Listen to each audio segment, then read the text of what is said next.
Do not attempt to adjust your podcast player. We are controlling the transmission. We are here to be your guide, helping you to explore local events, the art scene, music, theater, sports, and possibly a conspiracy or two. All here on the GCRX Radio and Podcast Network.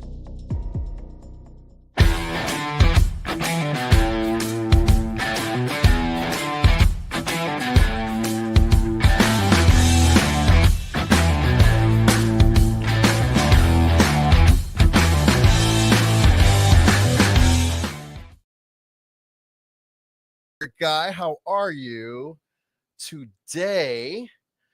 Man, what a week. What an action-packed week. It's the week before, the is Christmas next week? Christmas is next week, right? Yeah. And then the new year. Yeah. We're going to try to get one more show in here at the very least. Before then, I'm going to tell you right now, it's not going to be live. Are we going to make it to 2025 without aliens? You know what? Aliens already here. They are. And last I heard, we're trying to deport them. Too early, Brian. Too early? Yeah. For real? Might be. We are 2 minutes into the show. Not even. We're like less than 60 seconds, bro.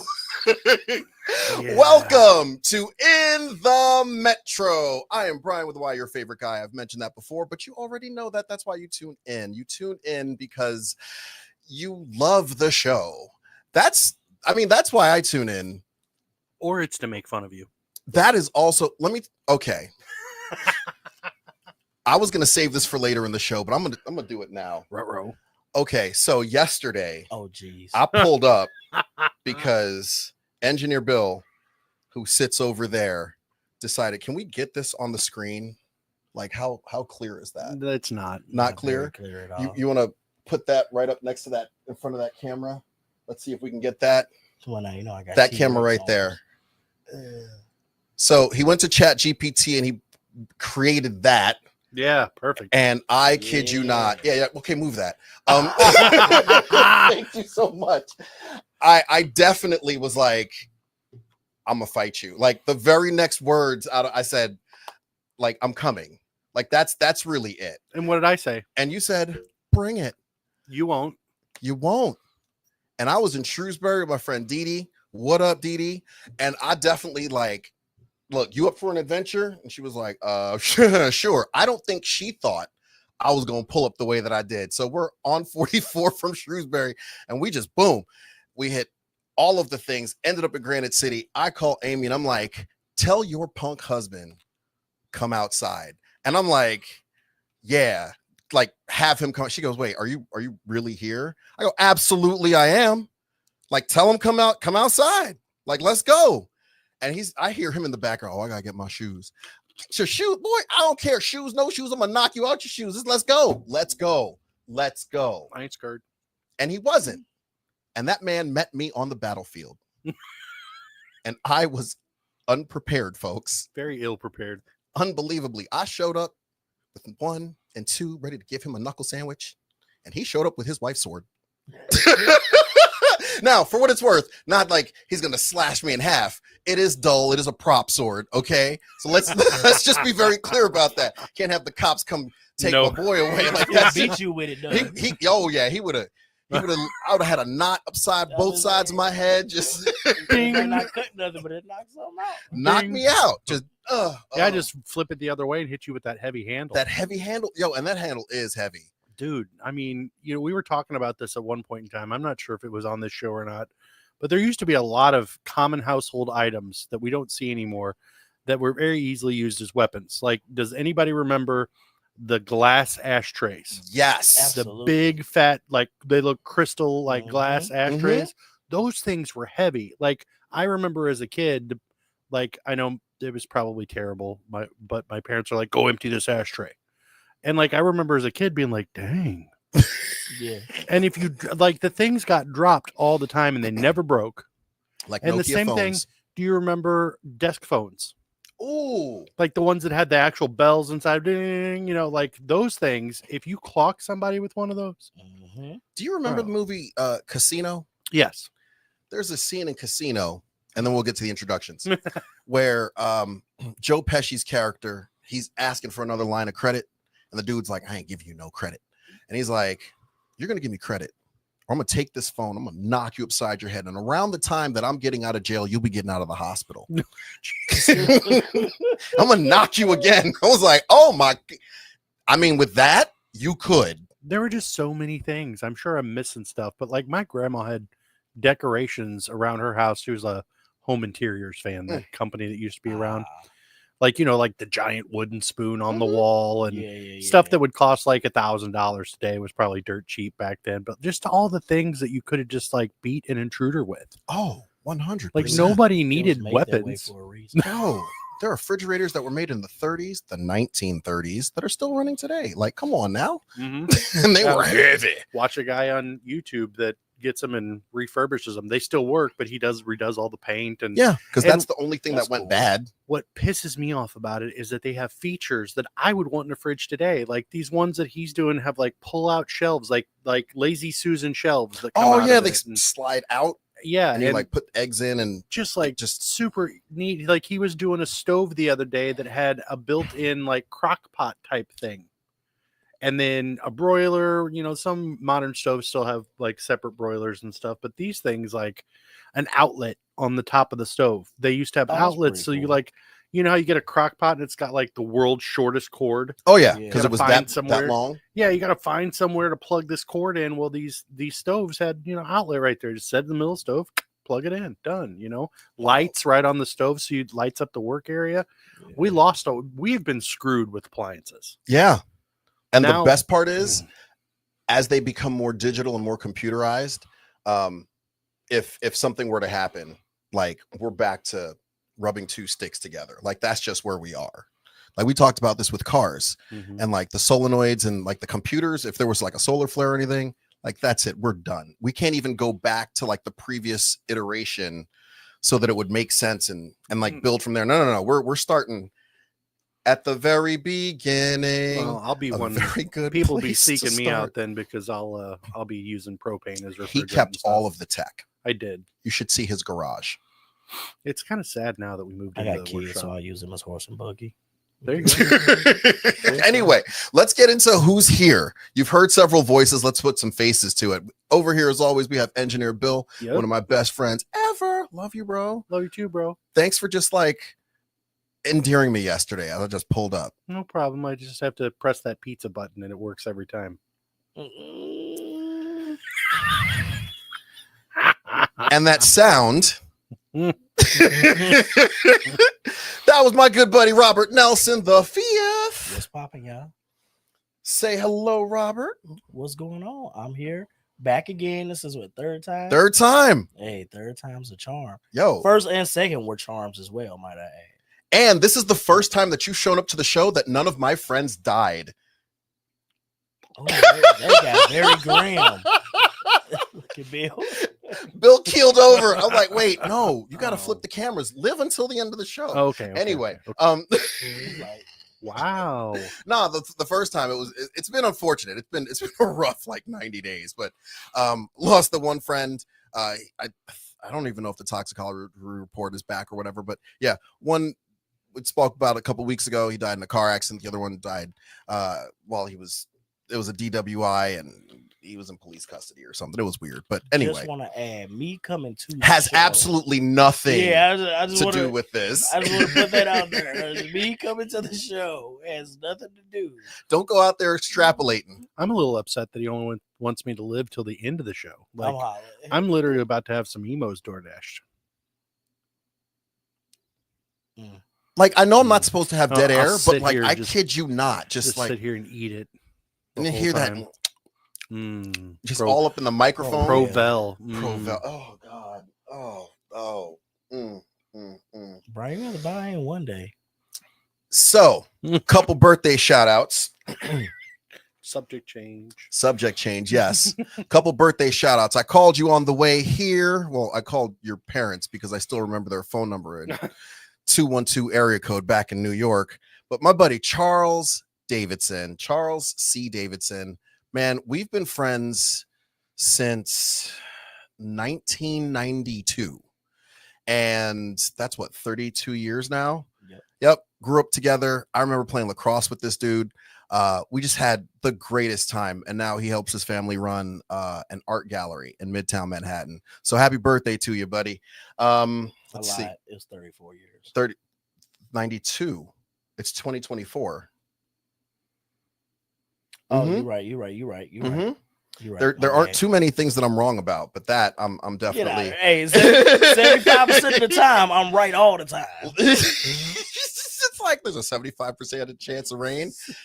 There's a 100% chance of rain in 75% of the places that they said it was going to rain. That's how that goes. So that's that. Let's see. I don't think I have anybody else birthdays that I can remember Today offhand. is Israel's birthday. Yes. I actually shouted him out earlier today. Your brother, right? Yep. Israel, happy birthday to you. And you can see this. So that's what's up. All right, cool. I'm always looking to do some birthday shout outs. I know I've got some birthdays between next week and this week. Yeah, but for now, that's what we've got. I do want to talk about, the show is in the Metro, right? So we're supposed to mention some things that are happening in the Metro. And I realized I wasn't really doing a whole lot of that. But last week I gave you some stuff that was happening. And this week I've got more things. And it's written in green ink, so it's not even like you can see it. But where are we? We're going to start in St. Louis. There is at the 21C, it's a hotel. It's a museum hotel. There's a Pop Stars, Pop Culture, and Contemporary Art that's free admission. That's running between now and June 30th. Over at Molly's in Soulard, there is a Christmas pop-up experience. I'm guessing it's free because I didn't see any price of admission. That's between now and December 22nd. On Thursday and Friday of this week at the Grandel Hall, which is just off Grand, it's around the corner from the Fox Theater. Mo Eagston and the All Stars, they're going to be performing, and this is a real fun band. I've had a chance to see them at Blue Strawberry. This was a couple years ago. My homegirl, Nicole Ellis, Nene, what up? She's going to be performing, I believe, and that's Thursday, the 19th and the 20th. The show starts at 6, door opens at 5:30, and that's $20 to get in. Kids under 4 are free. Usually it's a good amount of jazz. It's a lot of just instrumental piano stuff. There's some scatting. Okay, I thought that was something else, but we're just going to gloss right over that statement. Okay. So yeah, it's going to be some scatting, but yeah, really good stuff. And, at Stages, the $1 Million Quartet. Yeah. The $1 Million Quartet Christmas. That's going to be at Stages. And that's from the 4th of this month from now until the 22nd. And tickets are usually about $55 to $105 a ticket.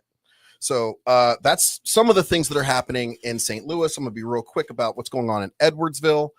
There's an Ugly Sweater 5K, which I think is just hilarious. That is at Trinity Lutheran. I believe it's every day until the 22nd. There's the 12 Days of Christmas at 4 Muddy Paws. And they basically just have discounts on a lot of their stuff for your furry friends, your furry children.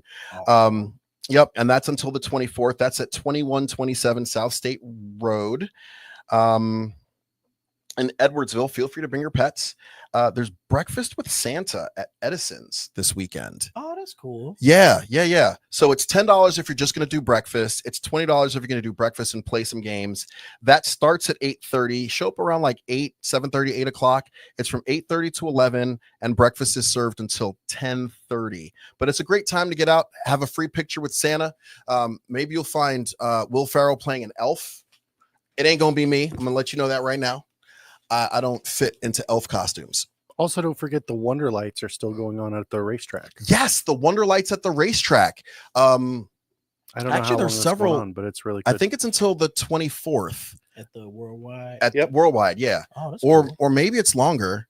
I'll look it up or whatever shortly. For our ADHDers, find calm in AI art. That's happening this weekend. It's a Zoom thing, but they're going to be teaching about AI. All the software and stuff's going to be provided. It's on the 21st. I saw this on the Collinsville page. So I'm like, okay, cool. But it was also promoted. So we'll get there. Collinsville this week on Friday, the 20th. They're at the Gateway Convention Center. There's a winter market all weekend, which is cool. On the 21st, NACA. No idea what you're shaking your head. Yes. What does NACA stand for? Do you know? Oh, what it stands for? I don't know what NACA stands okay, for. I cool. just know who they are. Okay, cool. So I don't work there. I thought maybe you were familiar with the company. But NACA, them. they're doing a home buyers workshop at the Memorial Public Library, and that's from 10 a.m. to 3 p.m. Go learn how to get ready to purchase a home.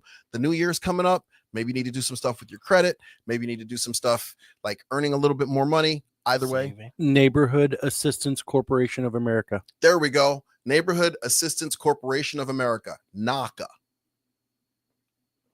Is it a long A the first day? Is it NACA? I don't know. NACA? Okay. Knocking on doors. Basically. Cool. Helping you get your doors. That's just how that's going to be. They're also doing a breakfast with Santa at the Gateway Convention Center. It says it starts at 7:30. Feel free to come on out. And then there's a bunch of stuff that's happening at the Memorial Library. So NACA is going to be from 10 a.m. to 3 p.m. There's a cross stitch club Saturday from 1 to 2. There's the My First Sweater knit along. It is sweater weather, folks. So you can make your own sweater, and that's from 10 a.m. to 11:30 a.m. And then there's the Winter Solstice Sunrise, 7 a.m. to 8:30 a.m. at the Cahokia Mountains at the State Historic Site. That's at 30 Ramsey Street. So I guess the Winter Solstice is coming, and there's going to be a little bit of an event, which I think is kind of cool. Yeah. Just show up really early on a Sunday morning, and then after that, Isn't the winter solstice when the water benders get stronger? The water benders get stronger. Mm-hmm. That's an anime I have not seen. Oh, that sucks. But I think that is accurate.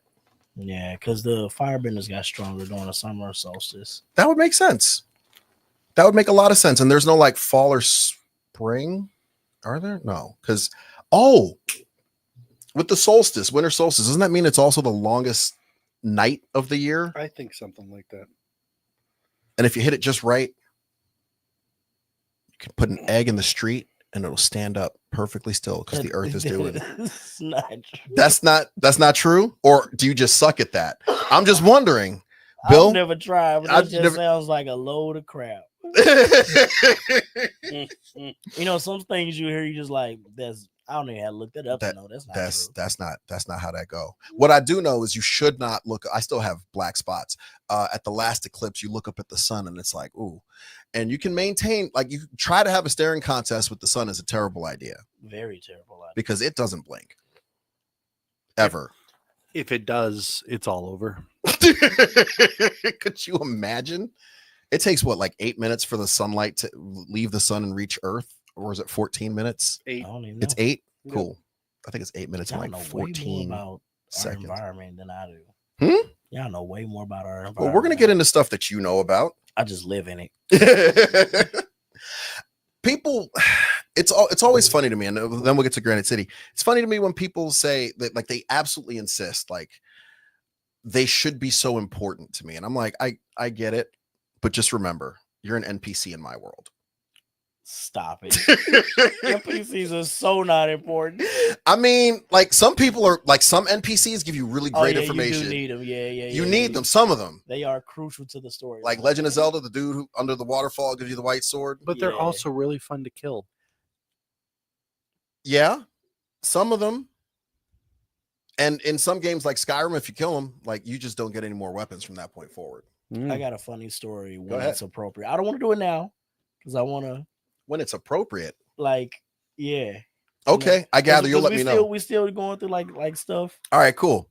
I don't want to venture off too far. A couple things going on in Granite City. We're here, right? Studio B, Board Gamery, Garden Gate Tea Room, Downtown Diner, Studio C next door, private viewing venue. Cool, right? Cool. So here in Granite, a couple movies that are in the theater up the street from us. There's Moana 2, Wicked, and Kraven the Hunter. I heard that movie is not doing well already. Kraven the Hunter. Kraven the Hunter, and they've sound like a Diddy movie.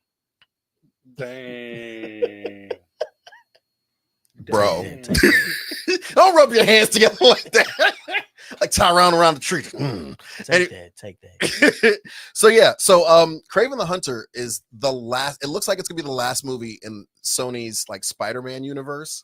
Like they have just given up on trying to do a Spider-Verse. These characters aren't surviving without Spider-Man, so they've just decided we're not gonna do anymore. Like they'll continue with Venom, but like Kraven is not doing well. Madam Web bombed. Morbius was absolutely horrific. I thought Morbius was good. What did you? Well, you're part of that like 0.01% that actually did like it. Guess. And you know what? That's fine because I find that I have low expectations of movies. My question is, was I entertained? And if I wasn't, then the movie sucked. But if I was, then like, yeah, okay, cool. Like that movie was terrible. I actually had a good time. So I guess it wasn't that bad. It's not life-changing. I wonder if Sony changed their leadership or something. That they're kind of started off strong and slowly just kind of devolved. Yeah. I remember when the Sam Raimi Spider-Mans came out with Tobey Maguire, and they were good. Mm-hmm. It was like the superhero movie that we didn't know we wanted, but they gave it. Spider-Man 3 was insane. Spider-Man 3 was awful. Really? Yeah. I like all the Tobey Maguire Finger guns, Spider-Mans. like, come on, man. What are we doing? Let's just hope that Sony doesn't buy Paramount and screw that up. If they mess with the Star Trek IP, could you imagine how bad that would be under their leadership? No, because that's not going to happen. Sony just stick to video games and consoles. They lost a lot in TVs, VCRs, DVD players when they released the PlayStation. But the amount of money that they made on the PlayStation itself far surpassed what they lost on TV sales. You know, the funny thing about that is I was actually just talking to Jeremy about that the other day. If one company would open up making CRT tubes again, television tubes, they would make a killing because you can't buy them anymore. Nobody makes them in the world. And people are restoring and putting together, like cobbling together old arcade machines again. And the one thing you can't replace is the CRT tube. Now you can retrofit them to LCD screens, but I will say that because of the way the system generates the image was meant for composite output, frame rates, it doesn't look the same on an LCD TV or anything of the like. It's definitely different. So there are people out there. You can actually go on eBay and fact check me, but go look up CRT TV and switch it to the sold listings and see what those things are selling for. Wow, that's crazy. Yeah, that's crazy. All right, so GPT how to make them super quick. Super quick. Alton JV versus O'Fallon JV. They are going to be playing a hockey game Saturday at 5:15 at the ice rink over here, which is going to be kind of cool. Okay. 6 Mile Regional Library on Saturday. They've got a lot of stuff going on. So there's a coffee and cocoa pop-up bar. That's from 9 to 12. From 10 to 11, there is a play and learn for babies and toddlers. From 1 p.m. to 4 p.m., they have a Nintendo Switch kind of thing going. On Friday, and those are the things that are happening on the 21st is Saturday. On Friday at Revity, 3970 Maryville Road, here in Granite, they're doing a free picture with Santa.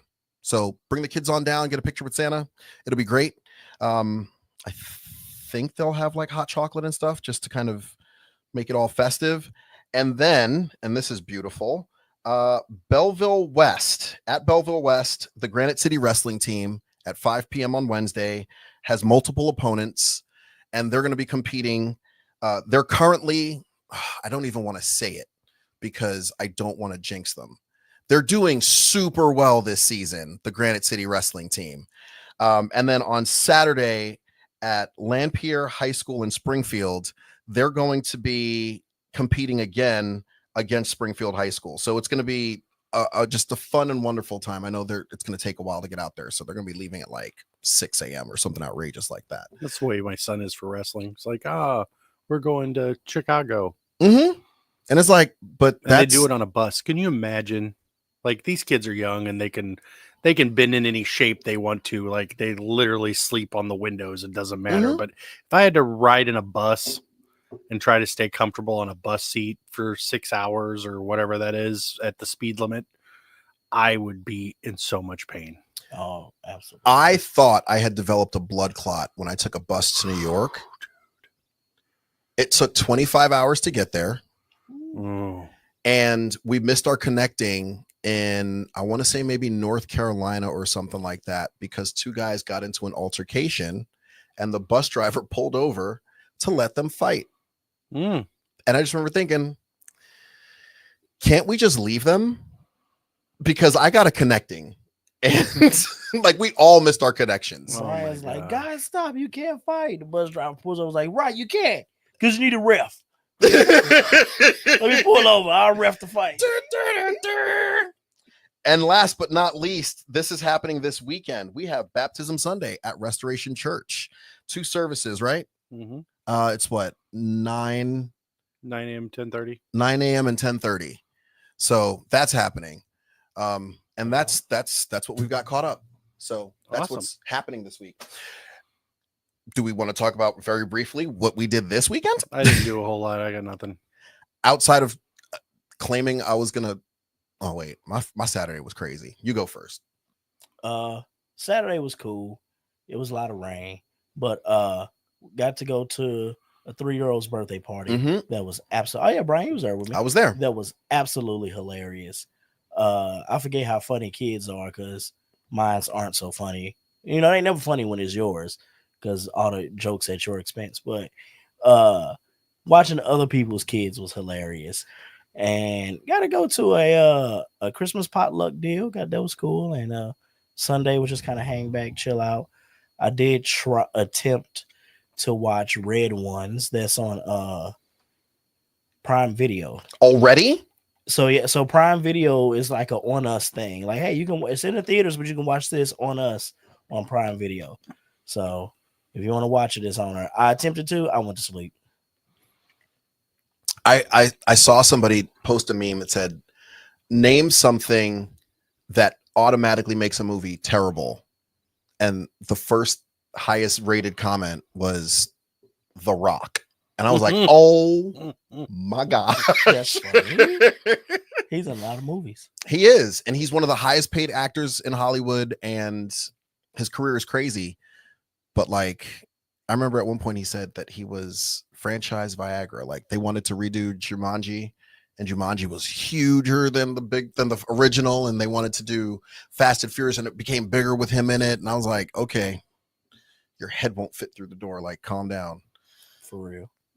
And then, you know, I mean, he did Tooth Fairy. Did you know he and several other people have clauses in their contract that they can't get beat up and lose in a movie? They don't lose in movies. Ever. It's so stupid. Mm-hmm. Like, you are not your character. So you automatically know that if The Rock is in a movie, he's not going to lose. Mm-hmm. And he has like, yeah, it's such a pompous thing to do, right? Like, so that it doesn't tarnish whatever he's got, his image. Well, I get it because he's a wrestler, but like, it's a movie. At the end of the day, we know it's not like you didn't really lose, right? Like Dave Bautista, they asked Bautista, who wrestled with The Rock. They were like, so, like, do you have the same clause? He's like, no, because I'm an actor. And I'm like, the product is bigger than me. So it doesn't matter if I lose in the movie. We've definitely seen Drax get whooped on, so every single time. We know that he loses in movies. Oh, yeah. But still, like, that's the normal thing. Like, you're an actor in a role. What's good? And people still hire him for movies. That's wild. Yeah, so let me see. So you had the potluck, you had the birthday party. My favorite part of that birthday party was watching Jonah do pin the tail on the dinosaur. I forgot about that. You want to talk about that? I talk about it. Go ahead. So they're doing pin and tail on a dinosaur, and they have these like blinders on. And so he goes to put the tail on the dinosaur. He has the tail in his hand, and he does this with the other hand to the to the blinders, like peeking to see where he's putting the tail, but not in an inconspicuous like way at all. Like we all see what you're doing, bro. And he's just like ever so gently putting it down, like trying to make sure it's in the perfect spot, like pressing it very slowly. And we just like, I yell for him. I'm like, Jonah, I'm going to teach you how to cheat, bro. You're not very good at this. It was hilarious. And the best part is, I don't think he didn't perceive it as him cheating. It was just like, I just want to get this right. So he's like, how am I supposed to pin the tail if I can't see I can't see it. Like, I need to see what's happening. game. This is the worst party game ever. What y'all talking about? No, the funniest part when Birthday Girl, she's 3, by the way. Mm-hmm. She couldn't quite grasp the difference between to and from. So when she's opening gifts, her mom's like, oh, this is from Mr. and Mrs. So-and-so. And she's like, no, it's mine. And like, yeah, it is. And we like, yours. Okay. And it's like every single time she's like, oh, say thank you. This is from them. She's like, it's mine. Like, I was like, she's want to get the point across. This does not belong to them. You are not taking this is hers. back. No. It was great. I very much enjoyed my time with that, largely because like she's just so like kids are just so innocent, you know, and they're so genuine. Like if your breath stinks, they'll tell you. Yes, they will. If they don't find you attractive, like, you ugly, like you got boogers up your nose, like, dag, why can you? Oh, because you're down there, you can see straight up my nostrils. Okay, cool. Oh my gosh, like I can't remember which one it was, but we were in a store one time and this guy had some deformity on his face or something, and one of the kids was like, what's wrong with their face? And it's never like, hey, what's wrong with that person's face? It was like pointing and like, what's wrong with their face? And you're like, oh my god. Jesus, kid. My sister and I, hi Grace, my blood sister, because I've got so many. So my sister and I, we were young. She had to have been maybe like 5. And why we were on the New York City subway by ourselves, I mean, I used to travel to school by myself. It was 15 miles on the train, and then it was like maybe 3/4 of a mile. And I'd like walk it or take the bus or whatever. No shoes uphill. No, we had shoes. It was a very high-end school. It was St. Bernard's. Hi, St. Bernard's fans. So yeah, so it was real cool. So we're on the train, and this guy gets on the train, and he has no neck. Oh, like it's like head and then shoulders. Like it's just. And my sister looks at him and she goes, that man has no neck. And I'm like, jeez. On a subway? On the subway. I mean, like this dude is sitting 4 feet away from us just across the aisle. And she says it and I'm like, yeah, he doesn't. That's. Well. And he got up and he just like went away somewhere. Yeah, like you don't. What do you do at that point? That was the best possible outcome. Yeah, like he didn't berate us. He wasn't angry with us. It was just like those are 2 stupid kids. Like I don't know. I probably would have been like, I lost it in the war, you know, or something. Oh, like wow. They kept the head but took the neck. Right. You know, back in the day, save mine. That's a gill. Yeah. It's like, oh yeah, somebody gave me a gill and I ain't got no neck. Like, man, I went to my daughter's school. It was back when she was in preschool, and one of the kids, I couldn't hear the conversation because I'm talking to the teacher, but I'm assuming one of the little kids talking to my daughter called me fat, which cool. I'm a big dude, and so all I hear is my daughter's response, and she goes, and this is what drew my attention to the conversation. She goes, "Yeah, he eats a lot of dinner." That's when I looked over and I'm like, what did he just say? So we got home. I was like, Ryan, if somebody is talking about your parents, You do not justify what they say. You defend me in public. Then tell me what they said on the back end. I'm like, don't give them more ammo to what they just said. Mommy, Ryan's dad eats a lot of dinner, and that's why he fat. Like, come on, don't do that. I said, and for the record, I don't eat any more dinner than the average adult does. Like, bro, I'm like, I eat one dinner a night. What do you mean he eats a lot of dinner? I eat one dinner. I used to love it when people would do the whole making fun of the parents thing, because I take it one of two ways, and it depends. We can't say some of the inappropriate jokes on here. But usually when it was like, oh, your mom's fat or something stupid like that, I'd be like, she's dead, bro. You know, or just like, and they'd be like, oh, and then I'd be like, nah. You know, or but I like got you to apologize. Like, you know, I did your mom. I'd be like, ooh, you probably need to go to the clinic.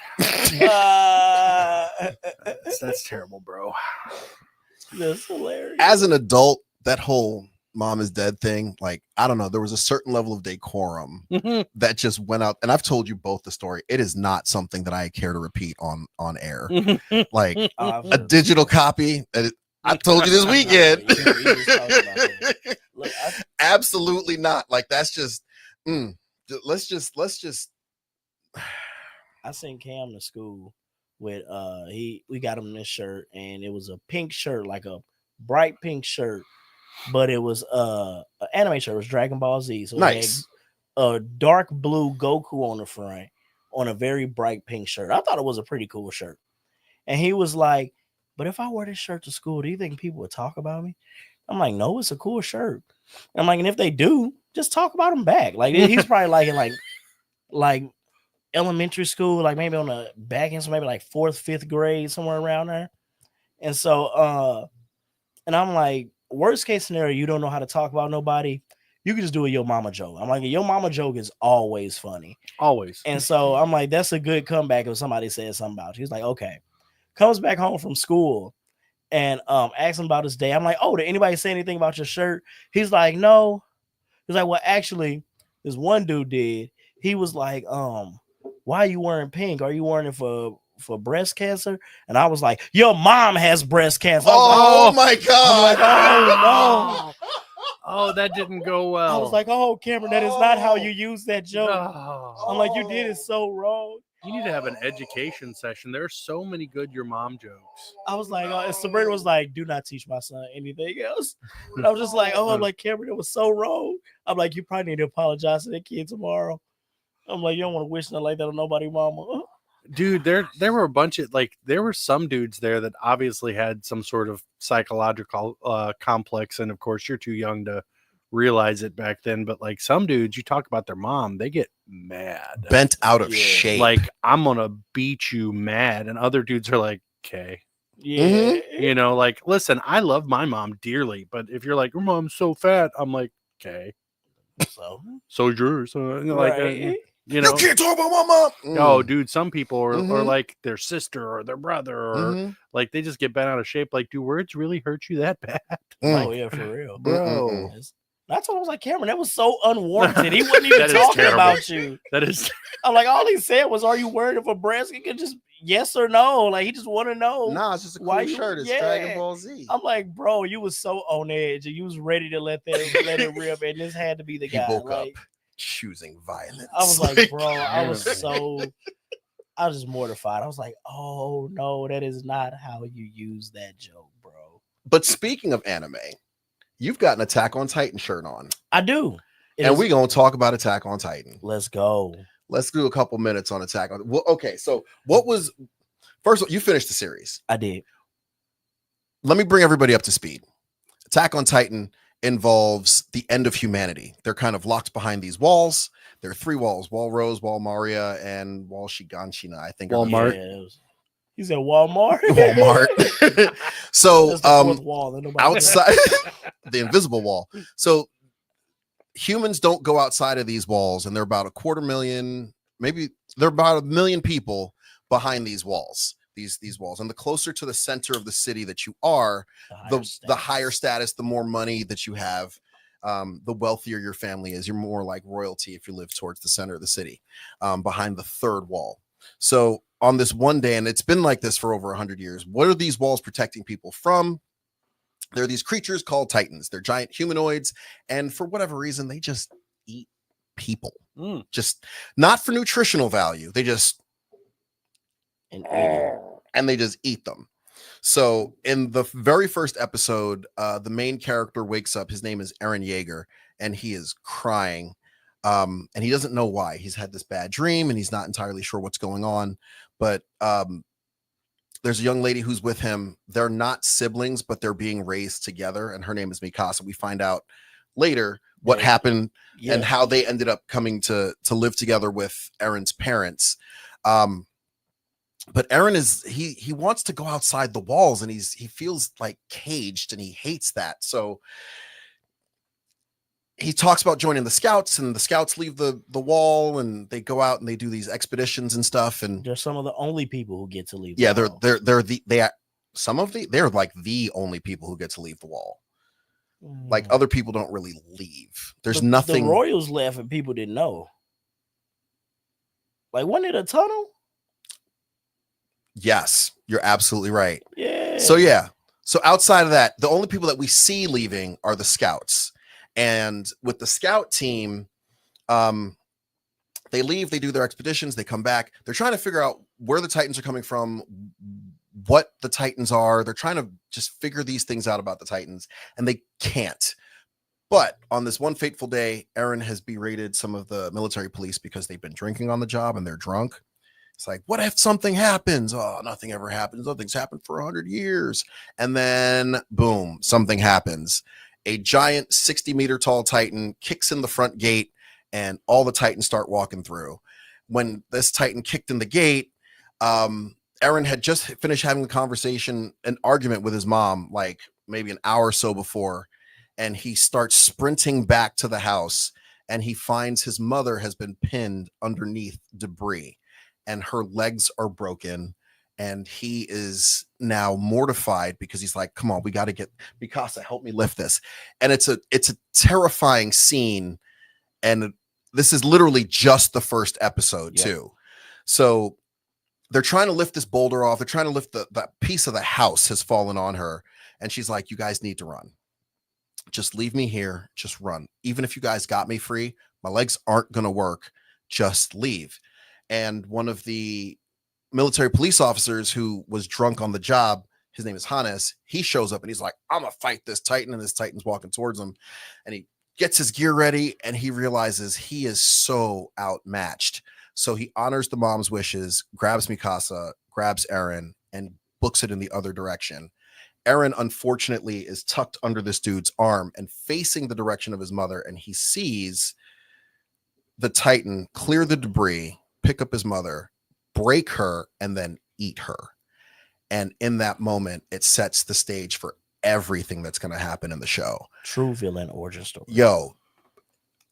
Or hero's origin story. You because can give any spoiler alerts before you start covering this. No, because it's the first episode. Still, though, nobody's watched it. Jeez. It's the first. You're going to see it in the first 20 minutes of the show. It's the first episode. But in that moment, he's very much like, look, I'm going to kill them all. Like, that's it. Every last Titan must go, and I'm going to be the one responsible for it. So that kind of starts everything for him, and it puts him on a track to be the hero of the show. Are you sure that he didn't try to use some diplomacy to see if maybe there was a little bit of humanity inside them or something? Don't laugh. Don't laugh. And I'm going to tell you why you don't laugh, because he's talking about our D&D campaign where I tried to use diplomacy on the villain, and I got 60% of the hostages killed, and all of them were under 12. Like, the villain is a villain of villains, and I am so not happy about that. By the way, Alex, congratulations on becoming an Eagle Scout. Super proud of you, bro. Yep. Back to the show. They don't speak. They don't speak. Why would you decide to have diplomacy with? Talk about the show, man. We're not talking about our campaign. You're right. Hey, because I'm still traumatized about that. I wouldn't have thought that would have worked in the first He place. pulls some Starfleet Prime Directive BS. Wait, like, who else was playing? Everybody else just let you do this? You just let them do it? I wasn't on his He side. wasn't of on. being- He wasn't at my table at the time.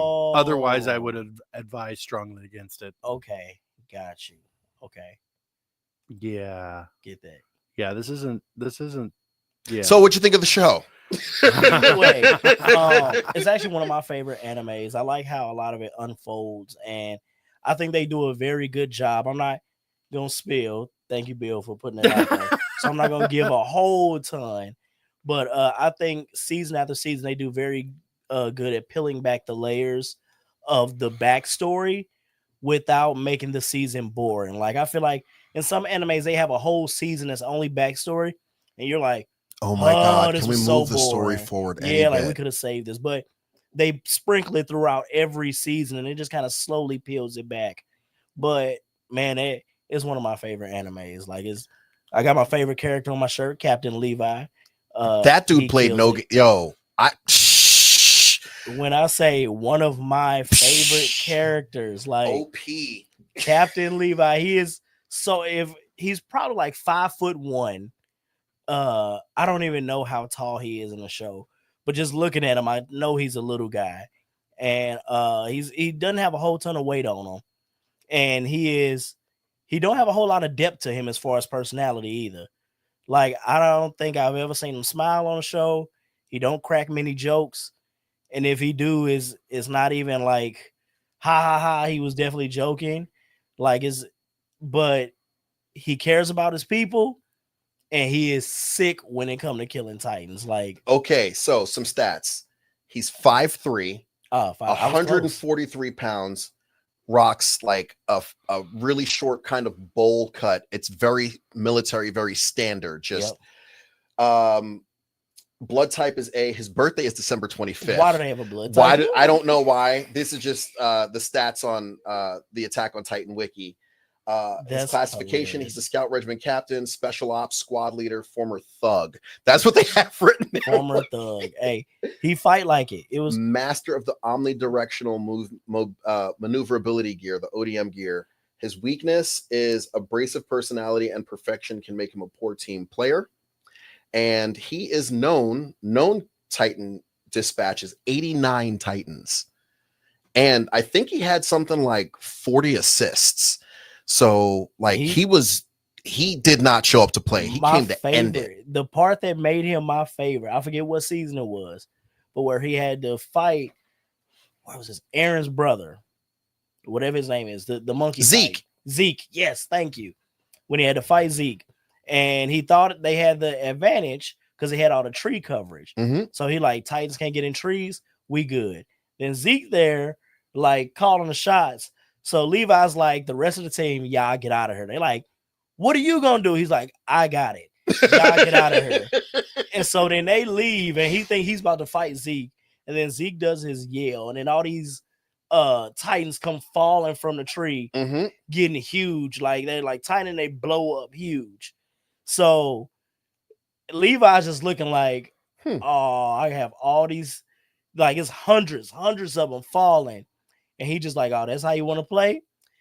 Was that his ODM gear? Yeah, he load up and then he just take off. And as these things are falling, he is just slicing neck after neck after neck. Just going for it. And I'm like, he is really not getting bit at all. Like Nope. he is dodging every bite, slicing necks like this, and just taking all of them out.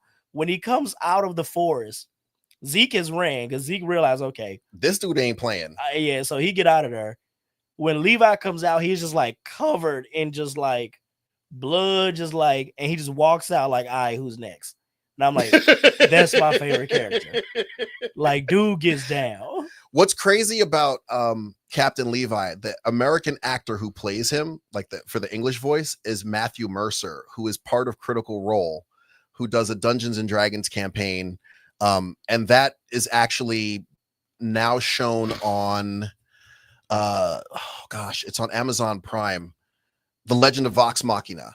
So he voices the bard. No, he doesn't voice the bard. He voices like several characters, but yeah, like he does a lot of, but he's very like Levi, no joke. My favorite Levi like sequence happened to come when it was season 3, the guys who were hunting Levi's squad, and he's like zipping through the streets and he's getting shot at. Like they're actively going for him, and he's just and he's taking off guys' arms.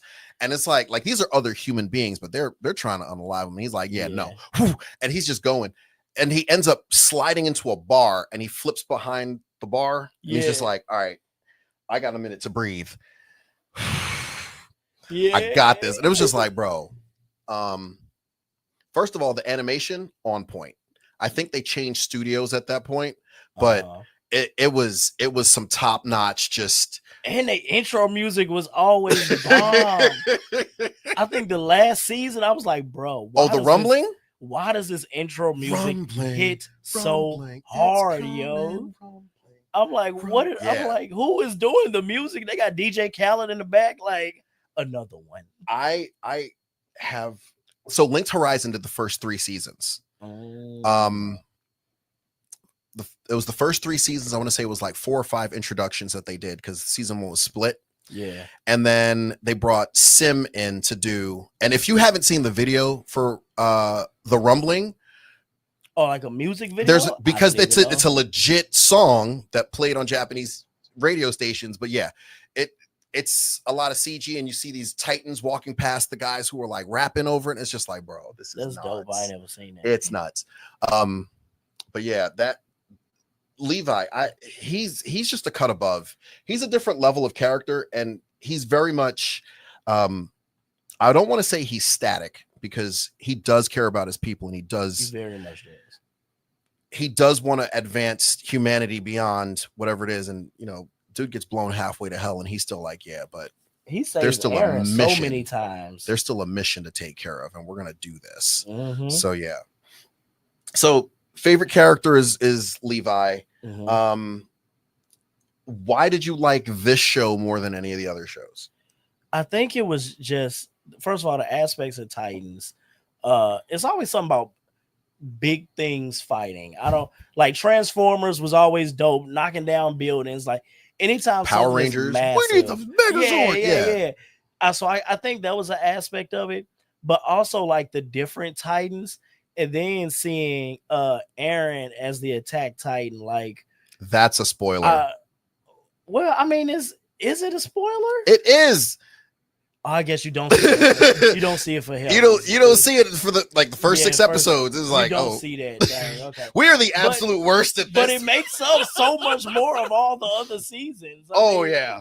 Okay, there's a lot of story. Sorry, if you're gonna watch it, still watch it. There's tons of stuff I ain't mentioned. But anyway, seeing the Attack Titan in play, and how just ruthless he is, and it was just cold. Like I was just drawn in from the beginning. And then it's also a level of mystery there too, because they talk about the walls and like all the Titans in the walls. And what's the deal with the key? Like that was a big question. Yeah. His father gave him a key, but he had never seen his father after that. And it's like, well, what happened?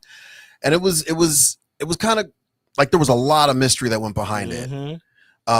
So you kind of wait for these components to be revealed what it is. But then it's also like the perfect harmony of like action, romance, funny, like it's kind of all that packaged in one. Yeah. So it just kept me entertained the whole time. Like I binged that thing. So Attack on Titan came out in 2014, and I was not trying to watch the show. My buddy Raphael, what up, Poncho? Out in North Carolina, Kakalaki. Anyway, he was like, "Oh, you gotta watch Attack on Titan." I'm like, I'm not doing that. Like, it's stupid. It's cartoons. Like, I just want to finish Naruto. And I saw Watch Mojo's top 10 anime fights of 2014, and there was the fight between the Attack Titan and the female Titan in the forest. And I watched the brutality behind that and was like, I need to know how we got there. Like jaw hanging off. Yo, he threw that punch and turned his whole arm like diamond and just crystallized. And it was just like, dude, I don't know what happened, but this looks, these guys are angry Like, this isn't, oh, we have a disagreement. No, this is visceral. And from the time that Eren turns into the Attack Titan, like I think it's episode 7, from the time he shows up and he's just dispatching Titans, it's very much a situation of just like, dude, I don't know. At first you're going, I don't know who this guy is or what's happening, but this is like one of the scouts says it. He's fighting for humanity. Like that Titan right there is fighting for humanity. And he's one of they didn't even know. No, it's just that there's another abnormal Titan. So they saw like, oh my God. And they think he's about to attack them. It run right past them. And it's like, he didn't even acknowledge us. And look at me and then attack this Titan. Like, yeah. No, there's something up with this one. Yeah. When two Titans were staring into like a warehouse or something, looking into this church, and then you see the fist. Yeah. It's like, oh my gosh. Then how you just like so willing to just like destroy his own body. Oh yeah. Like to get like, even. Fist is broken off. And he's punch like, with a stump. Yeah. And it's just like, I'm like, he is just like, bro, your Titan can't even move anymore. Like leg is gone, fist is gone, dude ripped your arm off, and he's still just like he was biting people. Yeah, like, bite you like. I'm like, bro, this is insane. This is so. In a nutshell, Attack on Titan, amazing show. The end will definitely get you. It's a swerve that I unfortunately saw coming. I did not see it coming. I saw it happening, and I just went. The whole last season had me the whole time like, yes, like it's a jaw dropper. But I do want to get into in the last few minutes that we have, and we're gonna have to be super quick with this. It is Money Monday, and that is definitely why my man Robert is here, and we're gonna talk super quickly about something that is, I feel like, really important. Like in the economic time that we're in right now, how we make money is more important than the money that we make. I'll say that again. How you make money is more important than the money that you make. Yep. I firmly believe that every American at some point will make $1 million. If you work for 40 years and you make $30,000 a year, 30 times 40 years, 30,000 times 40 years, that's $1.2 million. You've made $1 million. What you do with that $1 million is really important. How much of it you keep, it's not what you make, it's what you keep. And that's what we're going to talk about. We're going to talk about making money today. The source material that we're quoting this from is from Robert Kiyosaki's The Cash Flow Quadrant. He kind of revolutionized the game 25 years ago and was like, look, you guys need to understand as the masses that there are 4 ways to make money. And can we get it up on the screen? The little graphic. Yeah. So we can go to the next slide. So this one. Yeah. So you have the 4 ways. You're an employee, self-employed, business owner, and investor. And then, just go to the next one. So as an employee, this person, and I kind of rewrote it. This person rents a position. Yep. That's a good way to put it. They rent the position. And when I was writing this up, I was on the phone with my sister Felicia, and she was like, what do you mean rents the position? Yeah, you're renting the position. Your time rents the position. People in this quadrant are really upset because they're like, I don't make it. They don't pay me enough for this. I don't make enough money. And you're right. You don't. They don't pay you for it. They pay the position. And they tell you what it's worth, and you have to be okay with it. Bingo. The biggest farce that I find is like, oh, I have a good job. Oh, you do? Yeah. I make $100,000 a year. Oh, you do? Yeah. So do you have a car? Is my next question. Yeah, I've got a car. Can you give that car to your kid? Yeah. Why wouldn't I? Well, it's your car, right? Yeah. You've got a good job, right? Yeah. Can you give your job to your kid? No. Then it's not yours. Hence, the person rents the position. Yep. Right? Absolutely. Mm-hmm. So yeah. Right. So that person rents the position. They trade time for money. Yep. Literally, it's a situation of I get paid, and you hear people, oh man, I make $25 an hour. In the wealth building game, it is impossible to build wealth if you are trading time, which is finite, for money, which can be infinite. Mm-hmm. So their income is based on the position, not the person, and income is limited to the boss's orders. Your boss literally tells you like how much money you make because they approve the raises and all that stuff. Mhm. They tell, and as a result of that, they tell you where you live, what car you drive, like what you do on the weekends. One thing I always put is that your livelihood is at the discretion of the person who owns that job. Mhm. So The it's immediate supervisor. COVID is a very good example of that, where we saw people who had been on jobs 20, 30 years, 40 years. and people just saying, oh, well, we actually got rid of all our offices because everybody is virtual now. We don't need a cleaning company anymore. We don't need a cleaning department anymore. So now everybody is cut. And I've seen places say, oh, everyone is safe. Don't worry about the pandemic. We're not cutting any jobs. To turn around and later in the year, cut people out. Mhm. And it sucks for the people, but that situation taught me an employer will always do what's best for the employer. At the end of, no matter the employer, no matter how good or how bad they are, their job is to keep the doors of the job open. So if that means getting rid of you, everybody's expendable. Absolutely. It's really sad, especially considering that if you roll the clock back like 100, 130 years ago, this is the newest portion of the cash flow quadrant, being an employee, because 100 years ago, most people either work for themselves and that was their business. Like, Yep. there was, I think it was like 85 or 90% of people owned what they did as a job, and 10 to 15% of people worked for other people. Now it's the other way around, and it's dangerous. Yeah, it is. So we're going to transition real quick. Most people say, oh man, I hate my job. I could do my boss is incompetent. I'm going to tell you that's a real thing. If it wasn't you, I worked for a car company. Like, I was responsible for fixing people's cars. I didn't know a thing about a car other than it needed an oil change. Okay. And they let me run the company, and I did a pretty good job because I learned what was going to happen and what needed to happen. So like I learned I got my skill set up, but like I walked into there knowing nothing about cars. The first time I changed the oil, I changed the transmission fluid by accident. Yeah. It's a little costly. And yeah. You're like, Brian, how you do that? This is a sealed transmission. I took out all 16 of these bolts. I thought, It wasn't sealed. It was also my own car, but Oh, it was. That's a story for another time. why is this oil red? It was 50,000 miles. It was black. It looked Oh. like used oil. I was It like, don't okay, smell cool. like used oil though. I didn't know what oil smelled like. No.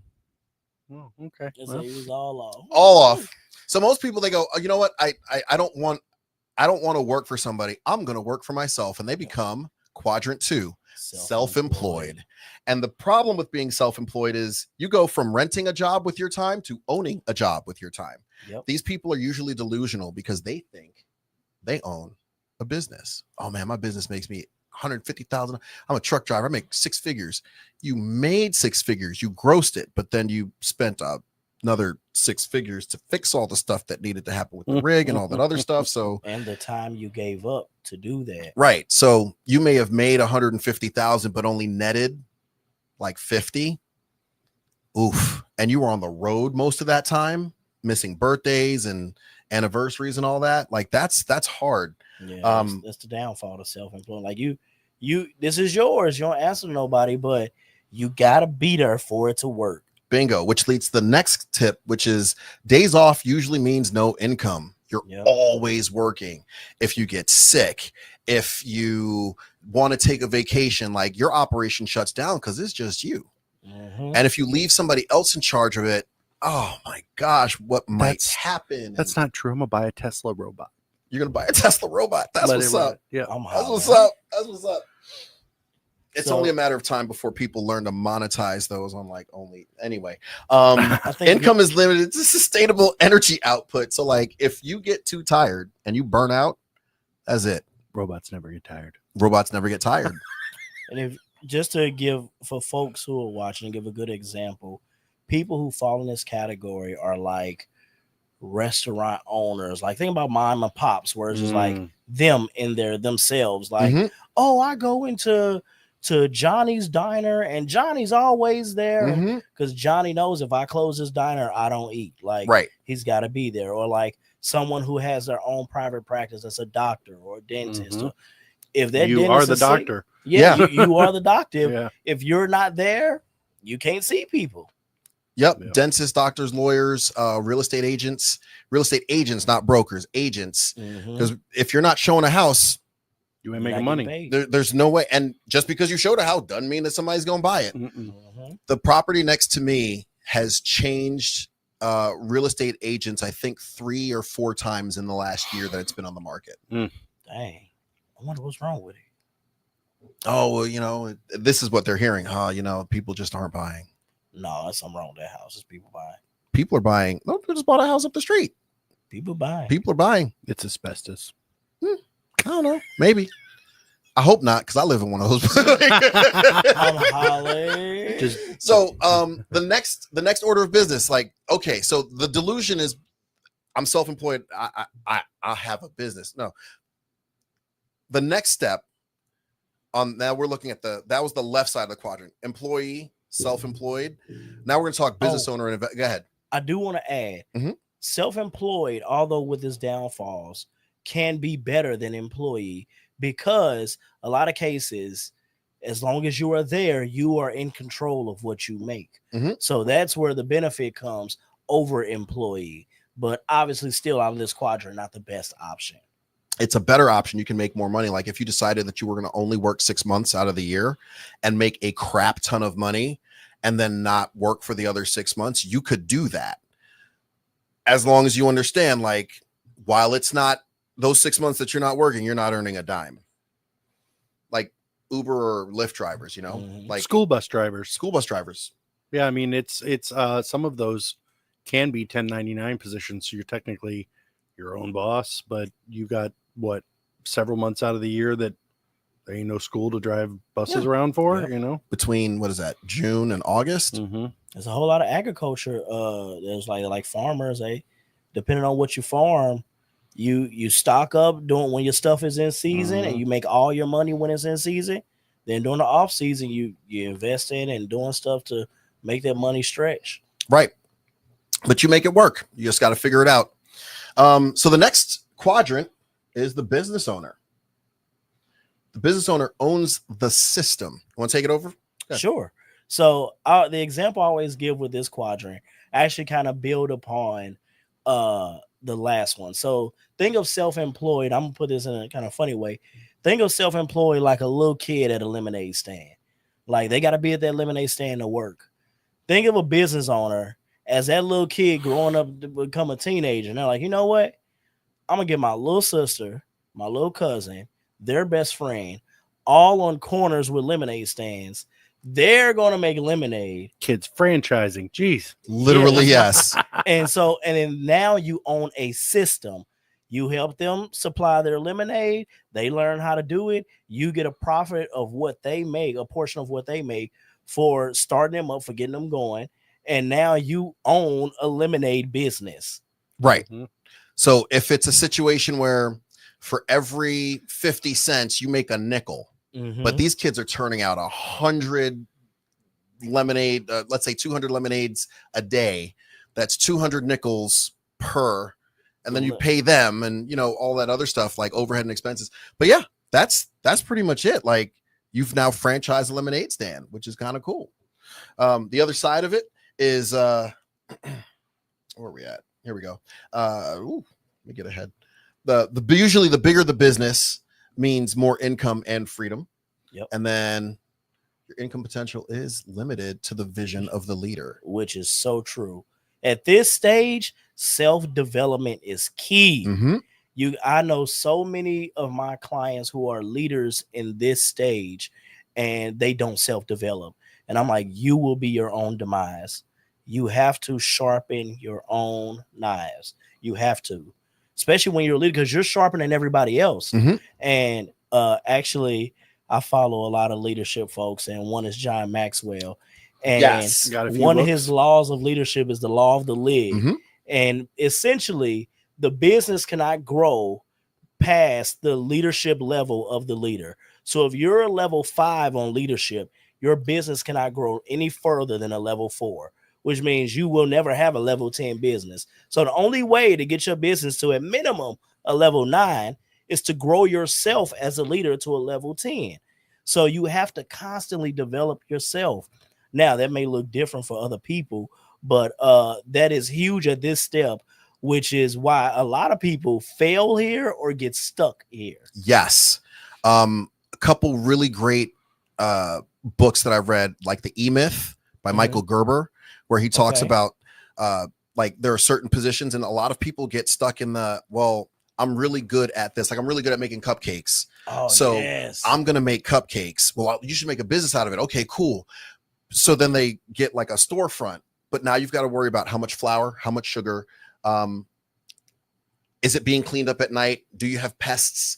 Do you like their operations? Well, my brain isn't built for operations. It's built for the technique. Yeah. So like, I'm very technically sound and I can make a great cupcake. Well, you need to market this so that people, well, I'm not good at marketing. So people tend to just kind of get lost in the sauce of like, I make a great cupcake. What more do you want from me?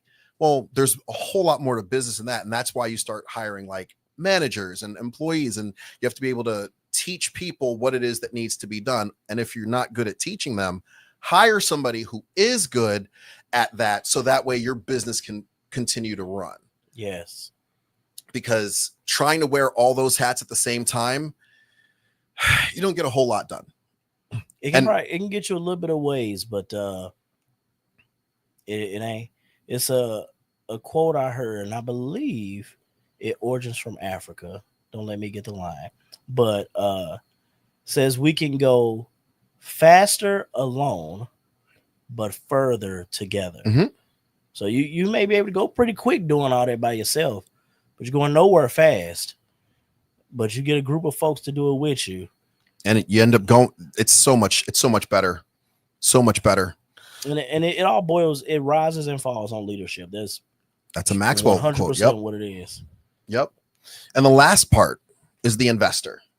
Woo, that's my favorite part. Go ahead, talk on it. So, investor. So this is the person who has money work for them. This is I always tell a lot of my clients, especially entrepreneurial clients, you have to have more than one stream of income.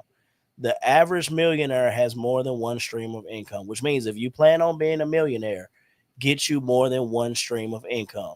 So once you maximize one and you feel like I'm doing really good at this cupcakes, I'm doing really good at this lemonade stand, figure out how to take that revenue to generate more revenue. You get a word that's called residual. Yes. Residual is where the investors lie.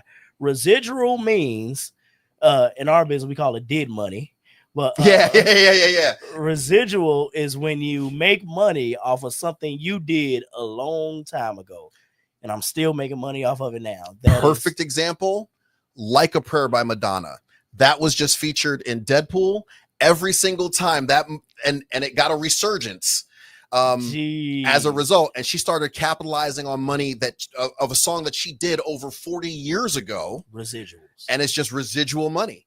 Whether it was a quarter for every time it played in the theater, or it was a quarter every time it streamed on iTunes, Spotify, whatever. Did money. You get a couple million dids at a quarter. It's like, come on, man, it's hundreds of thousands of dollars that just gets added to your bottom line. And the good thing about investors is everybody else in those brackets, time plays into the equation. Like you said, time is finite, right? Mm-hmm. With investors, time does not play in the equation. The type of investment does, but time doesn't. Time, exactly. So obviously the investment may require time. Right. But what I'm saying is your time, you won't have to put in actively the work. Yeah. Now you're talking passive. I say this very easily. The easiest way to make $100,000 a year is to save $2 million and then earn 5%. The hardest part is getting the $2 million up front. Mm-hmm. Because once you got it, because you can earn $100,000 a year every year off of that 5% and never actually touch the 2 million, which is wonderful. But it's the manner of gaining that 5 million, that 2 million, that 2 million first. Can you imagine if lottery winners would take just a portion of their winnings? Because listen, everybody wants to go out and buy houses and cars, and you're a lottery winner. You're going to do it. I don't care who you are. But if they just took a significant portion of that and invested it in stocks that return dividends. Mm-hmm. Dividend Absolutely. stocks. Like, hey, with the, you know, and you can even structure it so that you own stocks that pay out dividends. This one this month, January, February, March, April, there's a month for dividends on every one of these. Right. And then you do the smart thing and you have it reinvest the dividends. Right. Yep. You know, until you get to the point where like you're retiring or planning to retire or whatever you're doing. And then maybe you have the dividends come out into a payment. Then you're getting paid for stuff that you've just had sitting in there that's getting huge. Yep. Bingo. You That's know? literally it. You have your accumulation phase, and then you have the withdrawal phase. Mhm. And those are the two phases when it comes to like, well, the annuitization, I suppose, Yep. is the other thing. But yeah, accumulate your wealth and then withdraw it, annuitize it. It's now paying you. But if you're smart with the pennies, then the dollars make sense. I think that's smart with the pennies, dollars make sense. Yeah, I think that's the quote. Yeah, I think so. From the movie Queen Pins. I don't know, but but yeah, investors never have a problem because they're just living off of the babies of the money that they had. Yep. And if they did it right, then they're not concerned about this at all. If you have any questions about what it is that we've discussed, I know the next slide just kind of that's all show notes, right? So people can see it. Okay, cool. These are the sources. Cash Flow Quadrant by Robert Kiyosaki. That's the publisher. The language, it's been translated into several dozen languages at this point. In paperback, it's about 360 pages, and that's the Cash Flow Quadrant. The previous book was Rich Dad Poor Dad, which I know Amy's reading now, and I believe I had to cite the source on where I got the image in the second slide. So that's it right there. But that kind of covers us, I believe, legally. Yeah, I don't think many people are paying attention to that. Oh, in any case, the Rich Dad series, Rich Dad Poor Dad, Cash Flow Quadrant. Yeah, he's done a great job of just kind of like educating people on what it is, how we make money, and how it is that you can. He earned a lot of his in real estate. I don't really believe that hard in real estate. I'm not going to tell you real estate is bad. I also don't really believe in like cryptocurrency. I'm not saying cryptocurrency is good or bad. It's just not for me. When it comes to investing, you got to find the thing that works for you. Make sure that you do your research, understand the time horizon that you're talking. If you need the money like next year, don't go for something that's like super conservative or super aggressive. And you got to be able to understand what kind of losses that you're willing to accept. Mm-hmm. Like there's a whole questionnaire that if you're talking to an investment advisor that you really, really, really need to go through. And I cannot stress this enough. Life insurance is not an investment. That is such a great statement. I'm going to say it again. Yep. Life insurance is not an investment. I don't care what people say. Oh, it pays dividends. The dividends in a life insurance policy are very different than the dividends from a stock bond mutual fund. Yep. Stock bond mutual fund, it profited. There are dividends for that. And life insurance, it's a return of overpaid premium. Okay. So anybody who says, oh, get a index universal life policy and, you overfund that and then you get the money tax free. No. All you've done is paid an epic ton. I'm going to go with that because I want to use other verbiage. An epic ton in commissions to the individual who sold it to you. And that person is the only person who has made money on this. Yep. It doesn't matter what it is that they say, variable universal life, index universal life, it's all the same thing. You should never save your money in your insurance product because it's not the same thing. You can't get more out of it. We'll go into that at another point in time, like how certain cash value life insurance policies are designed to explode and eat all of your money and leave you literally penniless with no coverage and no cash value. We'll talk about that later. But when it comes to investing, I cannot stress this enough. Life insurance is not an investment. Nope. It is meant for one thing, protection of income, and that is it. You wouldn't save money in your car insurance policy, would you? No. So if your insurance agent is telling you hey, I've got this really great investment for you, and they're just an insurance agent, it's not an investment. Run. He said run. In any case, oh wow, it is 8:34. We need to go. I do want to thank you, Robert, for coming through. Any last words? Nope. Just hey, get your knowledge up, read those books. I'm telling you, they are very life-changing. I've read them myself. I've implemented them in my lives. I only got one in my life. How many And, times have you been here? He's bipolar, folks. and I'm telling you, it is helpful. And if you need help, please holler at me, holler at Brian. Holler at the show. We'll Holler at the show. point you in the right direction. Bill, anything? Nope, I don't think I have anything. Okay. I mean, I'm Good. off my soapbox. Hey. But I mean, I figure if I have a platform, I'm going to use it to edify people. Oh, absolutely. Know what I mean? So we're good. Folks, I am Brian with a Y, your finance guy. Speaking to you from the Board Gamery out here, Studio B in Granite City. Feel free to come holler at us. I'm hoping to have one more show this year. As I said at the beginning, we're probably going to tape it and then air it.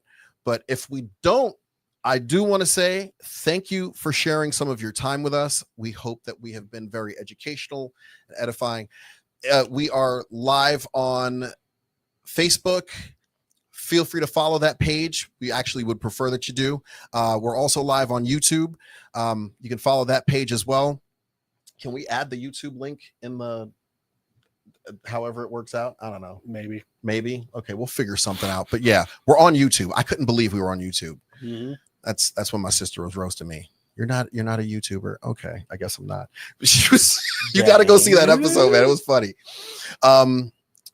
If we don't see you, have a happy holiday season. Merry Christmas, Happy New Year, and a festive one. And we'll see you in the new year if we don't have another show. And if this is our last show of the year, then this is our last show of the year. And I'm wishing you the happiest and healthiest. You're awesome, amazing, and fantastic. Don't let anybody make you feel different. Blair, I'm saying hi. Have a great week. Have a great rest of the year, and we'll see you in the new year.